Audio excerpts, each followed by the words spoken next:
So kanina nga lamang po ay naganap na ang makasaysayang UFC event na UFC 250 Freedom na siyang ginanap sa White House. At sa co-main event nga po ay ginanap ang laban ng superstar na si Alex Pereira at Cyril Gane. At sa hindi inaasahang pagkakataon nga po ay binugbog lang si Pereira ni Gane sa laban na ito. Hanggang sa tuluyan siyang tinalo via second round technical knockout. Kaya naman bigong makuha ni Pereira ang UFC interim heavyweight belt.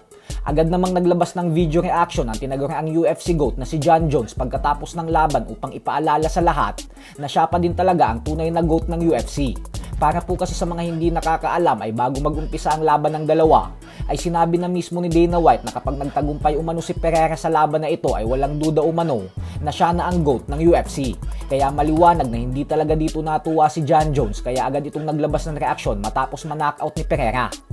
Sa kabilang banda naman mga idol ay muli nga pong nabuhay ngayon sa social media ang naging reaksyon ng Japanese monster na Oya Inoue sa naging laban ng angas ng Pinas General Casimero kontra kay Duke Maika mahigit 6 na taon na ang nakakalipas. Kung saan tinalo lang ni Casimero nang walang kahirap-hirap ang Noy undefeated contender ng Africa via knockout.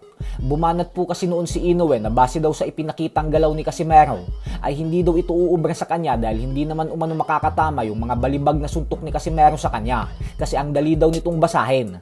Ang dahilan kung bakit nabuhay ang pahayag na ito ni Inoue patungkol kay Casimero ay dahil hinihikayat na ng mga Pinoy at maging ng mga Mexican boxing fans si Inoue sa social media na labanan na si Casimero at kumasa na daw dapat ito sa hamon ng angas ng Pinas. Nang sa ganun umano ay magkaalaman na talaga kung sino ang tunay na mas matibay sa dalawa.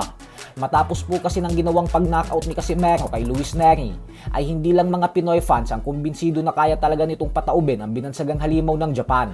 At bagkus ang mga Mexican fight fans ay naniniwala na din sa kakayahan ni Casimero nang dahil sa alam daw nila kung gaano katibay at kataas ang kalibre ng pambato nilang si Luis Nery.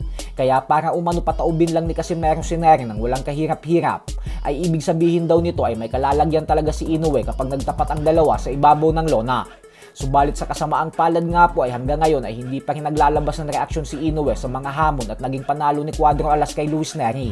Nananatili pa rin itong tahimik at nakatuon ng atensyon kay Jesse Bam Rodriguez. Kaya naman ang target ngayon ni Casimero ay sirain ang blockbuster showdown ni Rodriguez at Inoue sa pamamagitan ng pagtalo kay Rodriguez. Dahilan kung bakit hinamon na ni Casimero si Rodriguez na silang dalawa daw muna ang dapat na magtuos.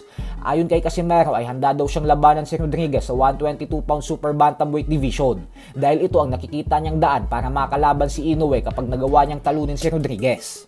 Samantala, matapos nga po ng official announcement nitong nakalipas na linggo lamang na magtutuo sa undercard ng Errol Spence Jr. versus Tim Tszyu ang dalawang former world title challenger na sina Ramon Cardenas at Sam Goodman, ay isang hindi magandang balita nga po dahil bigla itong kinansela dahil hindi pumayag ang WBC na isanction ang bakbakan ng dalawa bilang WBC Interim Super Bantamweight title fight.